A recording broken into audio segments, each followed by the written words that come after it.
সিনেমার খবর দিচ্ছেন না জনপ্রিয় অভিনেত্রী নুসরাত ফারিয়া। তবে সোশ্যাল মিডিয়ায় বেশ সক্রিয় তিনি।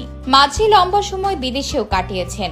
নিয়মিত সেখানকার ছবি পোস্ট করেছেন তার সবগুলো সোশ্যাল মিডিয়া প্ল্যাটফর্মে। তবে এখন এই অভিনেত্রী দেশেই আছেন, কিন্তু আজ যে ছবিগুলো ফেসবুকে পোস্ট করেছেন তা যেন বিদেশি আমেজ দিচ্ছে।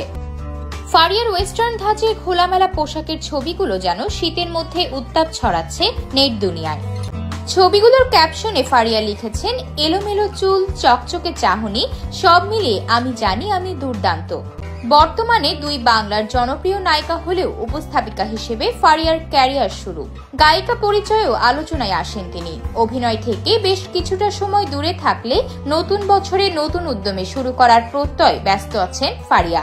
নতুন বছর নতুন সিনেমার শুটিং শুরু করবেন বলে জানিয়েছেন তিনি। ফারিয়া বলেন, বড় প্রযোজনা প্রতিষ্ঠান থেকে অচিরেই আমার নতুন একটি সিনেমার ঘোষণা আসবে। এটি হতে যাচ্ছে বড় ক্যানভাসের সিনেমা। অনেকদিন পর আমার দর্শক চমৎকার একটি গল্পের কাজ পেতে যাচ্ছে। এমন গল্পে আগে কখনো তাকে দেখা যায়নি, এমনটাই বলেন তিনি।